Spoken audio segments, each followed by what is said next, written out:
Shalom. I want to give all praise and glory unto Yahweh, Ba'ashem, Yahushai, Ba'ashem, Ha-Rakah Kodash. Double honors goes out to the elder apostles of Great Millstone for teaching us this truth. And also I want to acknowledge all the Akim who are pushing this truth on the streets of Babylon with sincerity. All right.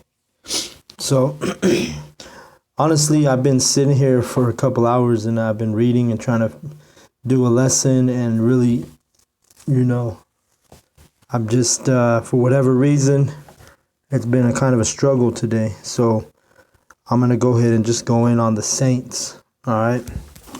So I'm going to start on Deuteronomy 33:2. It says, "And he said, Yahweh came from Sinai and rose up from Seir unto them. He shined forth from Mount Paran, and he came with 10,000s of saints. From his right hand went a fiery law for them. Yeah, he loved the people. All his saints are in thy hand. And they sat down at thy feet. Everyone shall receive of thy words." So really, verse 2 shows you that, even the people from Mount Seir saw the Lord and his chariots, because at the end of the day, that fiery law is coming from those chariots, right? So verse 3, so Mount Seir, those were the Edomites. So they saw the chariots, the Edomites, and it says he shined from Mount Paran. So, all these different nations witnessed these chariots, and they all had fear of Israel because they knew Yahweh was with the sons of Israel. All right, they knew, these other nations knew they were his people. Speaking of the Israelites, okay, and Mount Seir is dealing with the Edomites. All right, so let's go prove that. Genesis, I believe it's 36:8.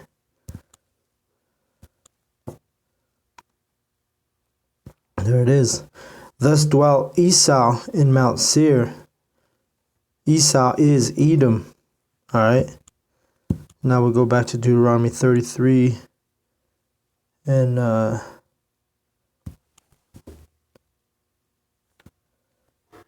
let's read that. "And he said, the Lord came up from Sinai and rose up from Seir unto them. He shone forth from Mount Paran, and he came with the 10,000s of saints. From his right hand went a fiery law for them. Yeah, he loved the people. All his saints are in thy hand, and they sat down at thy feet. Every one shall receive of thy words." All right, and let's go read on. "Moses commanded us a law, even the inheritance of the congregation of Jacob." Showing you that, hey, just hammering it home, the Israelites, the Jakes, that's who the law is given to, And really, if sin is transgression of the law, it's literally impossible for these heathen and these Edomites to sin, because if sin is transgression of the law and they never been given the law, well, they're not guilty of sin. They're just wicked on their own. Yahweh gave the laws to the Israelites only as a guideline. So really, it's like with your kids, if you make rules and boundaries, you're not making rules and boundaries for other people's kids, No, those are rules and boundaries for your kids, So they can only transgress the rules you make, not other people's kids, It's simple. So let's go to 1 Samuel 2:9. And it says, verse 9, He will keep the feet of his saints, and the wicked shall be silent in darkness, for by strength shall no man prevail. The adversaries of Yahweh shall be broken to pieces. Out of heaven shall he thunder upon them. The Lord shall judge the ends of the earth, and he shall give strength unto his king, and exalt the horn of his anointed. All right, so the 144,000, which are the saints, that's that horn that he's exalting, and he's exalting that right now here in Babylon, America, because we're literally a horn, we're a noise in the streets, to the other nations. And verse 9 again, he will keep the feet of his saints, and the wicked shall be silent in darkness. For by strength shall no man prevail. No, because why? Because Yahweh is going to give us the deliverance. It's not going to be us taking down Esau with our military might that we don't have. It's going to be a great deliverance, just like in Egypt. They didn't have to do anything. All they had to do was cross the Red Sea. Yahweh split the sea with the chariot.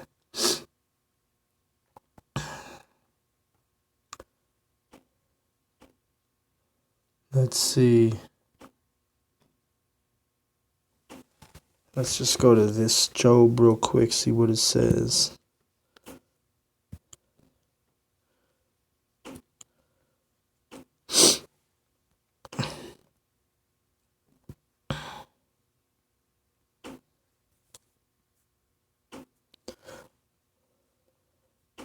We'll start out at 14. Job 15:14. What is man, that he should be clean, and he which is born of a woman, that he should be righteous? Behold, he putteth no trust in his saints, yea, the heavens are not clean in his sight. How much more abominable and filthy is man, which drinketh iniquity like water. All right, so showing you, hey, Yahweh, the saints, it's a mercy from Yahweh for us to get this truth. Because it even tells you right here, he wouldn't even put up no trust in his saints, because, by being born of a woman, we're automatically, unworthy. But because he's a merciful power, we have mercy. All right? Dealing with the saints, You're tired of hearing all the other churches saying that, hey, God loves everybody, God's going to save everybody. No, that's all lies, All you have to do is read the Bible, and, you start to realize that not everybody's a saint, not everybody's going to be saved. All right? This one is a good one. Go to Psalms 16. We'll start at 1. This is, this is King David. Preserve me, O Yahweh, for in thee I do put my trust. All right, so the first characteristic of a saint or an elect man is we put our trust in Yahweh, and that's just the way it goes. We don't trust in nothing else, we don't trust in the military, we don't trust in money, we don't trust in women. No, the only thing we trust in is Yahweh. Verse 2, O my soul, thou hast said unto Yahweh, thou art my Lord. My goodness extended not to thee, but to the saints that are in the earth, and to the excellent, in whom is all my delight. So there you go. Who is the delight in? It's with the saints. It's with the prophets. It's with the 144,000. The men who learn this Bible. The men who have this Bible sealed in their forehead, right? Seal the testimony in the foreheads of his saints. 4. Their sorrows shall be multiplied that hasten after another God.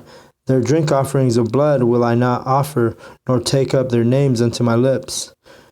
The Lord is the portion of mine inheritance and my cup. Thou maintainest my lot.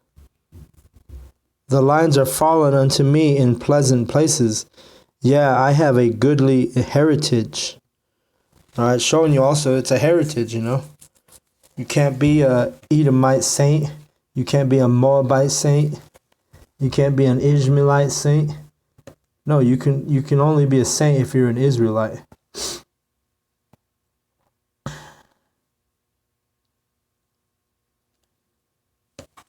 Let's go to Psalms again. 37 and 28. And it says, For the Lord loveth judgment, and forsaketh not his saints. They are preserved forever, but the seed of the wicked shall be cut off. All right, so he's a God of judgment, and he's not going to forget his saints. He's not going to forget the ones that he's preserved forever. All right. Let's keep reading. 29. The righteous shall inherit the land and dwell therein forever. Who's the righteous? It's the saints. Verse 30. The mouth of the righteous speaketh wisdom, and his tongue talketh of judgment. All right, so, you know, that's what we do in the streets, man. We're warning the nation of Israel that, hey, great judgment is coming. But all these churches, you know, they're not warning anybody. You know, they're collecting their tithes, giving everybody a feel-good story, inspirational story, and then they see you next Sunday. You know, when we get bring your money. You know, that's all they're about. All right, let's see.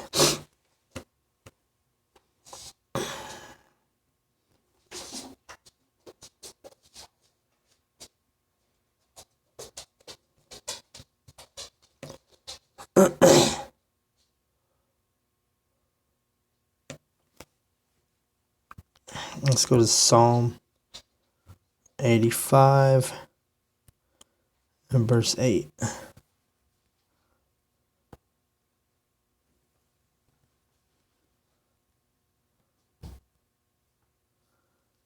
Let's just read this starting at 5 actually.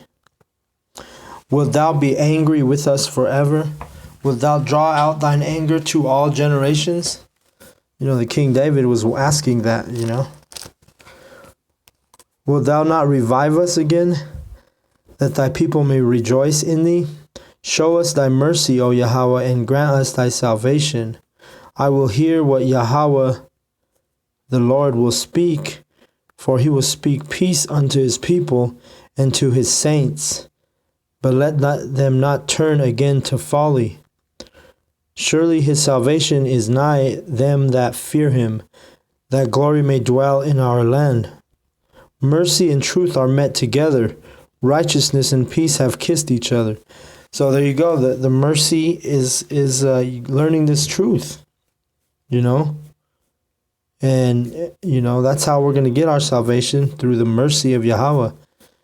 And, you know, Lord willing, I'm part of the number of the elect, you know.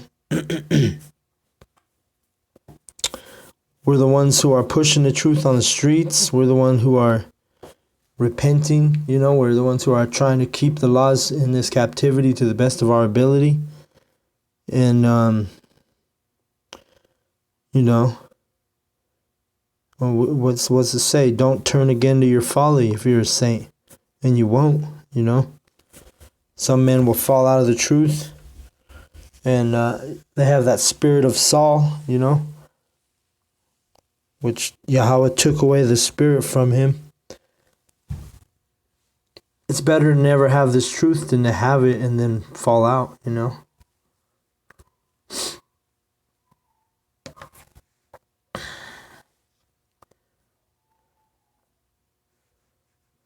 Let's go to Psalms, stay in Psalms. We'll go to 89 and verse 7. And it says, God is greatly to be feared in the assembly of the saints, and to be had in reverence for all of them that are about him. O Lord, power of hosts, who is a strong Lord like unto thee, or to thy faithfulness round about thee? So there you go. That's going to be a fearful thing, that 144,000 who learn this song. Because remember, in Revelation it says only 144,000 could learn the song, this new song.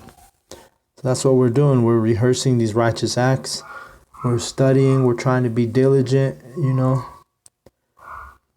We're trying to be part of that number. Lord willing, we are.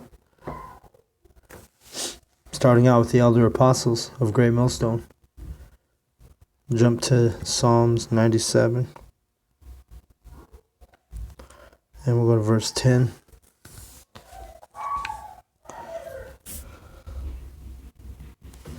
Ye that love the Lord hate evil. He preserveth the souls of his saints. He delivereth them out of the hand of the wicked. All right, and how does he preserve our soul? Because the saints were there from the creation, from the beginning.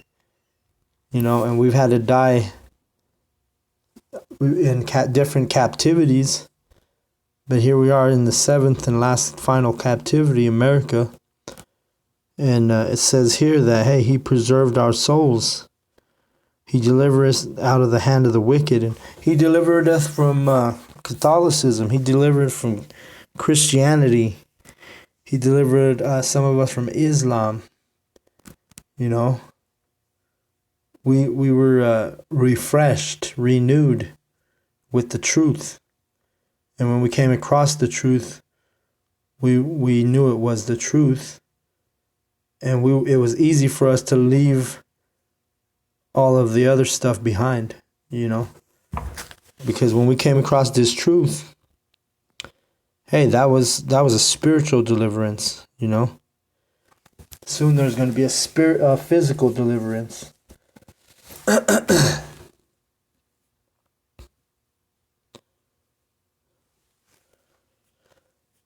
Let's see. Let's go to Psalms 116 and verse 15. It says, precious in the sight of the Lord is the death of his saints. So it's a precious thing if you die for this truth, Hey, that's precious, and where the word precious means rare. So it's not going to happen. It's not going to be a frequent thing. But hey, every now and then, the saints have to die for this truth.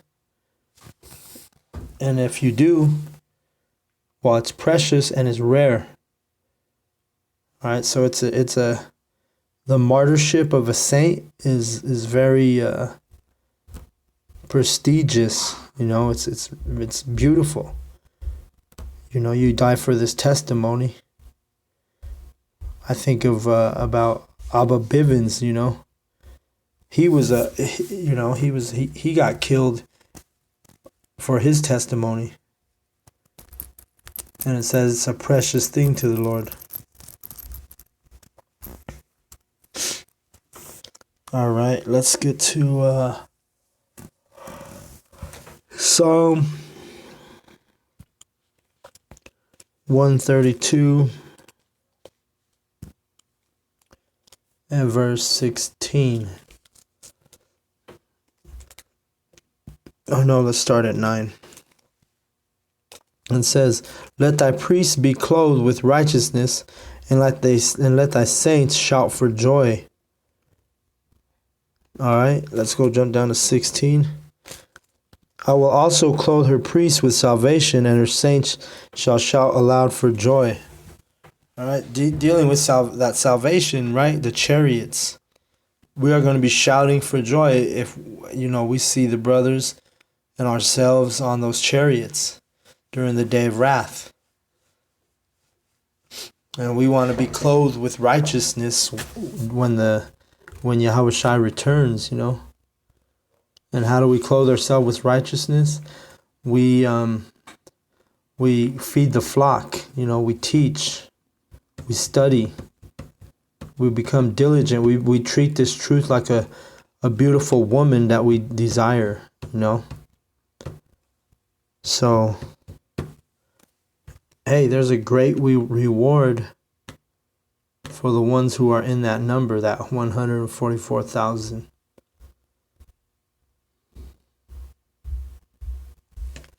Let's go to Psalm 145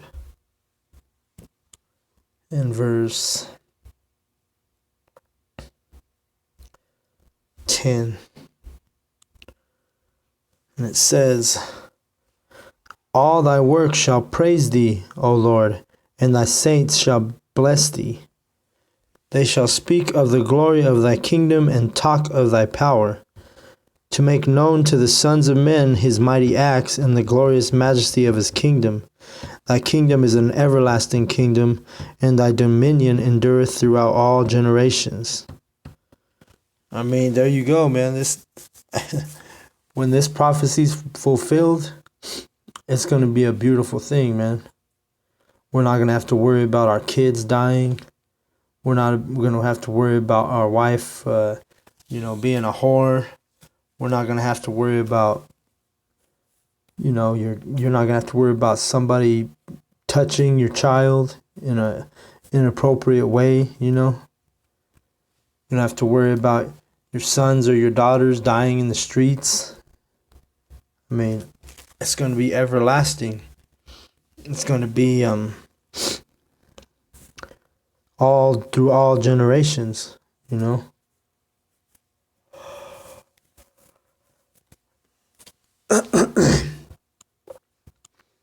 Let's go to Psalms 149 and 1. Praise ye the Lord, sing unto the Lord a new song, and his praise in the congregation of the saints. And right now, who is singing that new song? It's the 144,000, hopefully elect. We're out in the streets. What's the new song? Is this truth. It's not new, but it's new because we've been brought up in captivity and been taught lies. So now when you get this new truth, it appears new because, when you've been taught lies all your life and then you get the truth, well, hey, it's a new thing. Even though it's always been written, but you got to remember how much power the devil has, and he's able to deceive. And he's so powerful, if it were possible, he could deceive the elect, the Bible says. Let me pull that out real quick. Let me get that one.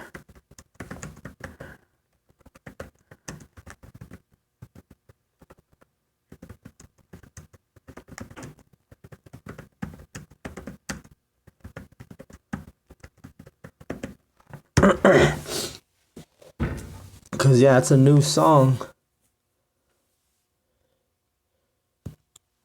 Let's go to Matthew.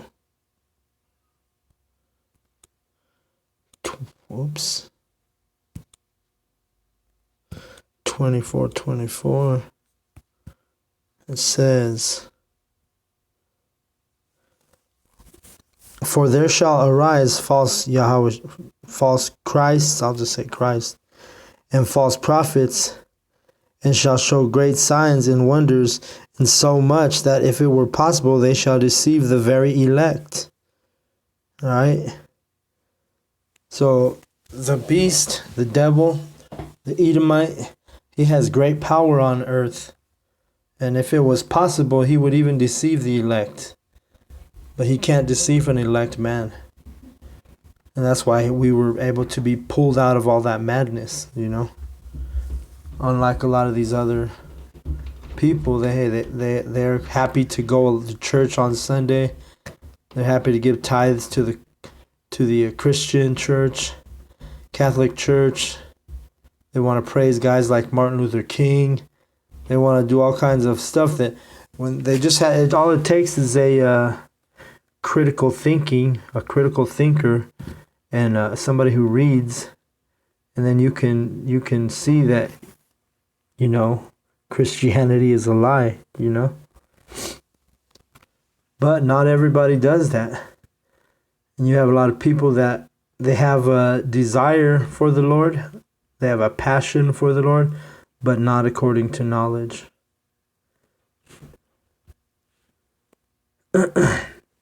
Let's go to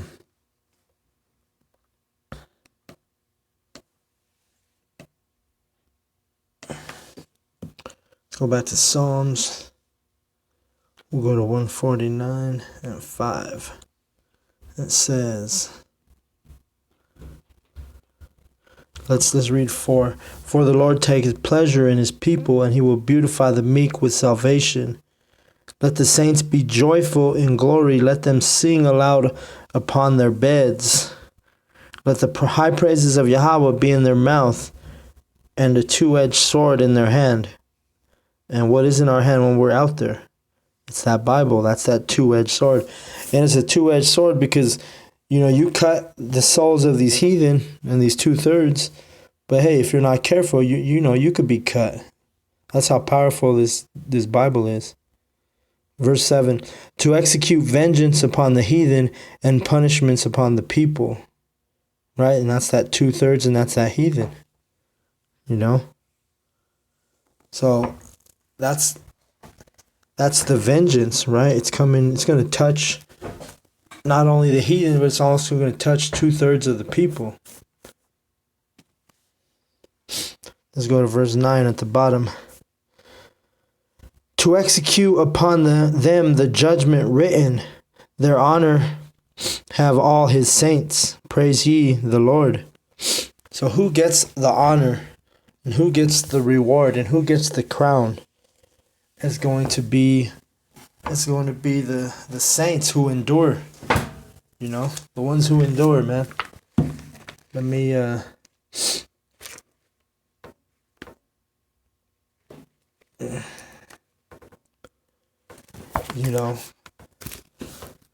that's what it is, though. The honor and the salvation is not for everybody. It's for his saints. It's for his elect.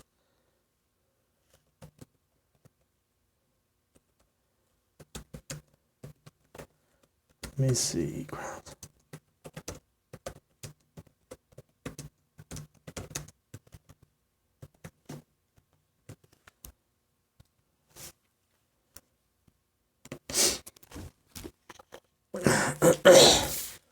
Let's go to 2nd Esdras to see what honor it's talking about. 2nd Esdras 2:43.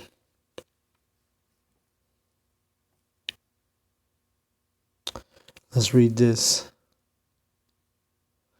42. I, Esdras, saw upon the Mount Sion a great people, whom I could not number, and they all praised the Lord with songs. And in the midst of them there was a young man of a high stature, taller than all the rest. And upon every one of their heads he set crowns, and was more exalted, which I marveled at greatly. All right, so the prophet Esdras, he had the vision of that young man who of high stature that's Yahweh Shai. He was the one taller than the rest. And he's the one who's going to give you that crown, man. You're going to receive a crown. You're going to receive the kingdom. And really, there's a verse that I read earlier. I believe it was in 1 Corinthians. But it said, talked about, what is to be done, basically the future, the kingdom. No man can utter what Yahweh has in store for the elect, for the saints. Because we can't even fathom it right now, So, that's what we're here for, though, gentlemen. Let's just keep our eye on the prize, stay focused, stay diligent, keep feeding the flock, and endure. So, with that, I want to give all praise and glory unto Yahweh, Ba'ashem, Yahweh Shai, Ba'ashem, Harak HaKodash. Double honors goes out to the elder apostles of Great Millstone for teaching us this truth. And And salutations to all the elect and to the saints of Israel, the ones who are pushing this truth in the streets of Babylon. Shalom to the elect.